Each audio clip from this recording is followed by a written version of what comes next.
यह केस उत्तर प्रदेश की राजधानी लखनऊ के वीवीआईपी इलाके में अगस्त 2020 में हुआ था, जिसने पूरे देश में सनसनी फैला दी थी। मामला रेलवे अधिकारी आर.डी. वाजपेयी के परिवार का था, जहां उनकी पत्नी मालिनी और बेटे सर्वदत्त की गोली मारकर हत्या कर दी गई थी। पुलिस जांच में शुरू से ही शक घर के अंदर मौजूद लोगों पर गया, खासकर वाजपेयी की 15 साल की बेटी पर। पुलिस को उसके हाथों पर कट के निशान मिले और उसके अजीब व्यवहार ने पुलिस का शक और बढ़ा दिया। दोस्तों, कहानी सुनने से पहले चैनल को सब्सक्राइब ज़रूर करें, क्योंकि आपके लिए एक छोटा सा काम है। दोस्तों, जैसा कि हमने बताया, यह कहानी उत्तर प्रदेश की राजधानी लखनऊ के पौष इलाके गौतमपल्ली पुलिस स्टेशन के विवेकानंद मार्ग स्थित बंगला नंबर 9 की है। अगस्त 2020 में यह बंगला रेलवे के बड़े अधिकारी आर.डी. वाजपेयी के परिवार का आशियाना हुआ करता था। 1968 बैच के रेलवे अधिकारी आर.डी. वाजपेयी का कुछ समय पहले ही लखनऊ से दिल्ली ट्रांसफ़र हुआ था। दिल्ली में फिलहाल आर.डी. वाजपेयी रेलवे बोर्ड के स्पोक पर्सन के पद पर कार्यरत थे। तब देश के रेल मंत्री थे पीयूष गोयल। ड्यूटी के चक्कर में आर.डी. वाजपेयी 29 अगस्त 2020 को दिल्ली में थे, जबकि उनकी पत्नी मालिनी दत्त वाजपेयी, बेटा सर्वदत्त वाजपेयी और एक 15 साल की बेटी लखनऊ के इसी बंगले में रह रहे थे। बेटी फिलहाल लोरेटो हाई स्कूल में 9th क्लास में थी और वह प्रोफेशनल शूटिंग की प्लेयर भी थी। इसने बहुत कम उम्र में ही कई बड़े शूटिंग टूर्नामेंट भी जीते थे। बेटा गोमती नगर संस्कृति यूनिवर्सिटी से ग्रेजुएशन कर रहा था। क्योंकि घटना के समय लड़की नाबालिग थी, इसलिए कहीं भी हम आर.डी. वाजपेयी की बेटी का नाम नहीं ले रहे हैं। खैर, 29 अगस्त को आर.डी. वाजपेयी का जन्मदिन था, मगर काम की वजह से वाजपेयी लखनऊ में परिवार के साथ नहीं थे। इसलिए वाजपेयी की पत्नी और बेटा फैसला करते हैं कि उनका बर्थडे घर पर ही मनाएंगे और वाजपेयी शाम में उस प्रोग्राम में वीडियो कॉल के माध्यम से शामिल होंगे।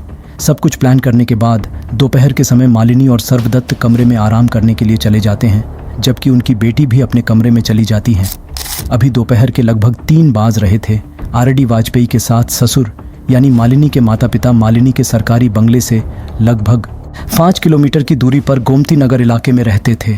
लगभग 3 बजे शाम में आर.डी. वाजपेयी की बेटी घबराई आवाज़ में अपनी नानी को फ़ोन करती है और उनसे कहती है कि मैं भाई और माँ को उठाने की कोशिश कर रही हूँ, मगर वह उठ नहीं रहे हैं। उनकी हालत कुछ ठीक नहीं लग रही है। जितनी जल्दी हो आप एम्बुलेंस लेकर यहाँ आ जाओ। इतना कहने के बाद वह लड़की फ़ोन पर ही ज़ोर ज़ोर से रोने लगती है। लड़की के रोने की आवाज़ सुनकर मालिनी की माँ घबरा जाती है। वह तुरंत इस बात की जानकारी अपने पति को देती हैं और फिर दोनों बस कुछ मिनट के अंदर ही भागते हुए आर.डी. वाजपेयी के बंगले पर पहुँच जाते हैं। नाना नानी और परिवार के दूसरे सदस्यों को देखकर लड़की और ज़ोर से चिल्लाने लगती है और उनको एक कमरे की तरफ जाने का इशारा करती है। जब सभी कमरे में जाते हैं तो वहाँ का नज़ारा देखकर सभी के पैरों तले ज़मीन खिसक जाती है। वहाँ उन्हें नज़र आता है कि कमरे में मालिनी और उनका बेटा सर्वदत्त खून से लहूलुहान स्थिति में पड़ा हुआ था। वहाँ मौजूद लोग उन्हें जगाने की कोशिश करते हैं, मगर दोनों की ओर से कोई रिस्पांस नहीं मिलता है। स्थिति की गंभीरता को देखते हुए वहाँ पर मौजूद लोग जल्द ही इमरजेंसी नंबर 112 पर फ़ोन कर देते हैं। बस चंद मिनट में एम्बुलेंस भी बंगले के बाहर पहुँच जाती है। इसके अलावा स्थानीय पुलिस स्टेशन के अधिकारी भी मामले की जानकारी मिलते ही मौके पर पहुँच जाते हैं। कमरे में ही मेडिकल टीम द्वारा दोनों का परीक्षण किया जाता है और उन्हें मृत घोषित कर दिया जाता है। दोनों के सर में गोली लगी थी। इतने वीआईपी इलाके में एक बड़े सरकारी अधिकारी की पत्नी और बेटे की दिन दहाड़े हत्या की खबर से पूरे प्रशासन में हड़कंप मच जाता है।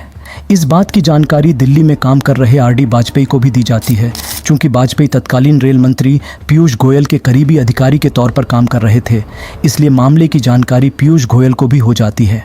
तुरंत पीयूष गोयल यूपी के मुख्यमंत्री योगी आदित्यनाथ से भी फ़ोन करके मामले की जानकारी देते हैं और उनसे मामले में तुरंत आवश्यक कार्यवाही करने का अनुरोध करते हैं। क्योंकि अब इस मामले में दिल्ली और लखनऊ भी हो चुका था, इसलिए राज्य के आला पुलिस अधिकारी मौके पर पहुंचना शुरू हो जाते हैं। सबसे पहले डीजीपी एच.सी. अवस्थी मौके पर पहुंचते हैं और अपनी जांच शुरू कर देते हैं। घटना के समय इस घर में इन तीनों माँ, बेटे और बेटी के अलावा एक नौकर भी था। पहले शक नौकर पर जाता है कि कहीं नौकर ने तो कुछ गलत नहीं किया है, मगर शुरुआती कुछ ही देर की जांच के बाद नौकर शक के दायरे से बाहर हो जाता है। अब पुलिस दूसरे एंगल से जांच करना शुरू कर देती है कि कहीं बाहर से आकर तो किसी ने इन दोनों की हत्या नहीं कर दी, मगर जल्द ही पुलिस इस संभावना को भी खारिज कर देती है, क्योंकि जांच में कहीं से भी घर के अंदर किसी बाहरी व्यक्ति के आने के संकेत नहीं मिलते हैं। अब इस मामले में पुलिस की कोई मदद कर सकता था तो वह थी घर में मौजूद लड़की। जब पुलिस वाले इस लड़की से पूछताछ शुरू करते हैं तो वह कुछ भी बताने से इनकार कर देती है और कहती है कि जब पापा आएंगे तभी मैं उन्हें सब कुछ बताऊंगी। जिस दिन यह घटना घटी थी उस समय तक देश में कोरोना का प्रकोप बढ़ चुका था और हवाई जहाज़ का परिचालन भी बंद हो चुका था। इसीलिए मामले की जानकारी मिलने के बाद आरडी वाजपेयी कार से ही दिल्ली से लखनऊ आ रहे थे। बेटी की जिद थी कि पिता के आने पर ही वह सब कुछ बताएगी, मगर फिर भी पुलिस वाले संयम और समझदारी से जांच आगे बढ़ाते हैं और लड़की से इस घटना के बारे में कुछ जानकारी निकालना शुरू कर देते हैं। पूछताछ के दौरान लड़की अजीबोगरीब हरकत करती रहती है और वह घर में भूत प्रेत होने जैसी बातें करती रहती है।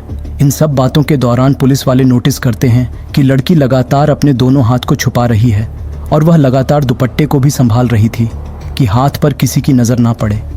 लड़की की इस हरकत को देखकर पुलिस वाले उसे हाथ से दुपट्टा हटाने को कहते हैं, मगर लड़की ऐसा नहीं करती है। फिर पुलिस के कुछ अधिकारी प्यार से समझाते हुए लड़की के हाथ से दुपट्टा हटाते हैं तो वह सभी दंग रह जाते हैं, क्योंकि लड़के के दोनों हाथों पर कम से कम 100 कट के निशान थे और कुछ जख्म तो बिल्कुल ताज़ा थे। हथेली पर का घाव तो इतना ताज़ा था कि जैसे मानो हथेली को अभी थोड़ी देर पहले ही काटा गया है। हथेली पर बैंडेज बंधा हुआ था। इसके बारे में जब पुलिस वाले उससे पूछते हैं तो वह कुछ भी क्लियर नहीं बताती है और अजीब हरकत करना शुरू कर देती है। इस बीच जब पुलिस वाले लड़की के कमरे की तलाशी लेते हैं तो कमरे में कुछ अजीब सी भूत प्रेत वाली किताबें मिलती हैं। बाथरूम के मिरर पर डिस्क्वालिफाइड ह्यूमन लिखा हुआ मिलता है और इसके बीचों बीच भी एक गोली दागी हुई मिलती है। घर में लड़की का लाइसेंस ही फायर की गई थी। घटना वाले समय भी घर में 3 ही गोली चलने के सबूत मिलते हैं। एक गोली सर्वदत्त के सर में मारा गया था, दूसरी गोली मालिनी के सर में मारी गई थी, जबकि एक गोली बाथरूम के शीशे पर डिस्क्वालिफाइड ह्यूमन लिखकर उसके बीचों बीच गया था। पुलिस को शुरुआती जांच में ही संकेत मिलने लगते हैं कि यह दोनों हत्याएं किसी और ने नहीं बल्कि इस लड़की ने ही की है। फिर भी पुलिस वाले आरडी वाजपेयी के लखनऊ पहुंचने का इंतज़ार करने लगते हैं। जब आरडी वाजपेयी लखनऊ पहुंचते हैं तो उनकी बेटी उनसे लिपट कर रोने लगती है और फिर उनसे कहना शुरू करती है कि यह जो कुछ भी हुआ है वह भूत ने किया है, इसमें उसकी कोई गलती नहीं है। लड़की लगातार इधर उधर की बातें करके पुलिस को मिसली करती रहती है, मगर जब पुलिस वाले थोड़ी सी शक्ति दिखाते हैं तो तुरंत लड़की अपनी माँ और भाई की हत्या की बात कबूल कर लेती है। साथ ही वह कहती है कि घर में एक भूत है जिसने उसे इन दोनों को मारने के लिए कहा था। पूछताछ में लड़की यह भी कहती है कि मैं उस भूत के बारे में पिछले काफ़ी समय से अपनी माँ और भाई को बताया करती थी, मगर उन लोगों को भूत के होने का यकीन ही नहीं होता था। पूछताछ में खुलासा होता है कि जब मालिनी वाजपेयी अपने बेटे के साथ आराम करने चली जाती थी तब लगभग 3 बजे के आसपास उनकी बेटी अपनी लाइसेंसी और बिना किसी को कुछ कहे सीधा फायर अपनी माँ के सर पर कर देती है। क्योंकि लड़की ऑलरेडी प्रोफेशनल शूटिंग प्लेयर थी, इसलिए उसका निशाना बिल्कुल भी नहीं चूकता है और गोली सीधे उसकी माँ के सर के बीचों बीच जाकर लगती है, जिससे उन्हें उफ तक करने का मौका नहीं मिलता है और वह वहीं पर मर जाती है। लड़की का भाई पास में ही आराम कर रहा था। वह कुछ समझ पाता उससे पहले ही लड़की उसके सर में भी गोली मार देती है और वह भी वहीं पर ढेर हो जाता है। दोनों को गोली मारने के बाद वह पास में ही रखी हुई एक बेडशीट इन दोनों के शरीर पर डाल देती है। फिर वह अपनी नानी को फ़ोन करके कहानी बनाना शुरू कर देती है। घटना के लगभग 4 घंटों के बाद ही पुलिस वाले खुलासा कर देते हैं कि रेलवे अधिकारी आरडी वाजपेयी की पत्नी और बेटे की हत्या किसी और ने नहीं बल्कि उनकी ही नाबालिग बेटी ने की है। हालांकि पुलिस वाले साथ में यह भी बताते हैं कि लड़की की स्थिति से पता चलता है कि वह गहरे डिप्रेशन में है और उसकी दिमागी हालत ठीक नहीं है। उसने डिप्रेशन की हालत में ही अपनी माँ और भाई की हत्या कर दी है। पुलिस यह भी बताती है कि लड़की की दिमागी हालत इतनी ज़्यादा ख़राब है कि पिछले कई दिनों से वह खुद को ही चोटिल कर रही है। पुलिस लड़की के पास से एक ब्लेड और रेज़र भी बरामद करती है जिससे वह अपना हाथ काटा करती थी। इस मामले में ट्विस्ट तब आ जाता है जब आरडी वाजपेयी पुलिस के सामने अपना बयान दर्ज करवाते हैं। वह अपने बयान में अपनी बेटी को अपने पत्नी और बेटे का कातिल मानने से मना कर देते हैं और वह दावा करते हैं कि उनकी बेटी ने यह हत्याएं नहीं की हैं बल्कि घर में किसी बाहरी व्यक्ति ने घुसकर यह सब कुछ किया है। इसलिए वह हत्या का आरोप अज्ञात पर लगाते हुए एफआईआर दर्ज करवाते हैं।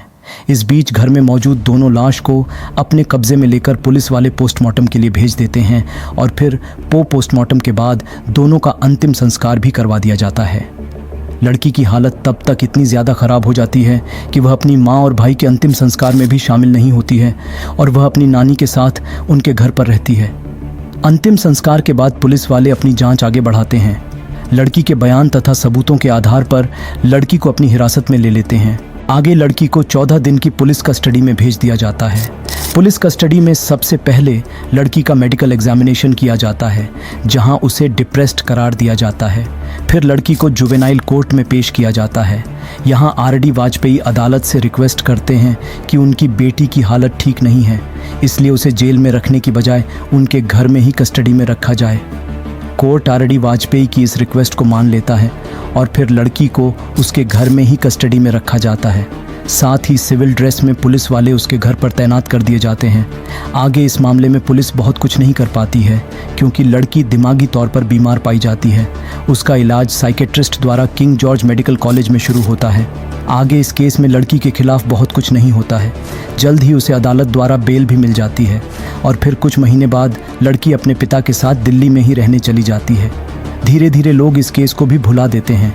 इसी बीच लगभग 1 साल का समय भी बीत जाता है।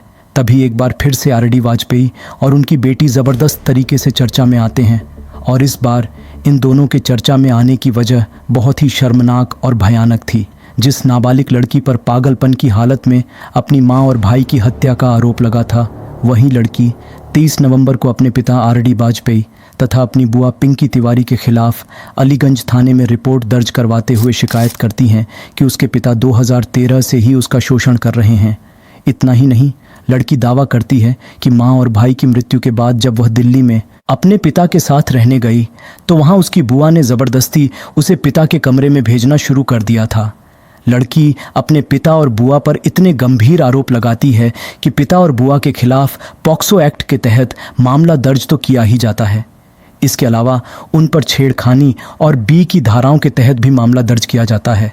चूंकि बेटी ने अपने पिता और बुआ के खिलाफ मामला दर्ज करवाया था, इसलिए मामला दर्ज होने के बाद यह दोनों आरोपी स्थानीय अदालत में जाकर अरेस्ट स्टे ले लेते हैं, यानी पुलिस उन्हें चाहकर भी गिरफ्तार नहीं कर सकती है। अब इस केस की मौजूदा स्थिति की बात करें तो अदालत में साबित हो गया कि लड़की ने डिप्रेशन में आकर ही अपनी माँ और भाई की हत्या की थी, इसलिए उसके खिलाफ कोई भी कठोर कार्यवाही नहीं की गई और मामला आज भी अदालतों की फाइलों में पड़ा हुआ है। वहीं लड़की ने जो आरोप अपने पिता और बुआ पर लगाया था, उस मामले में दोनों को आरोपी बनाते हुए पुलिस 2022 में चार्जशीट फाइल कर देती है।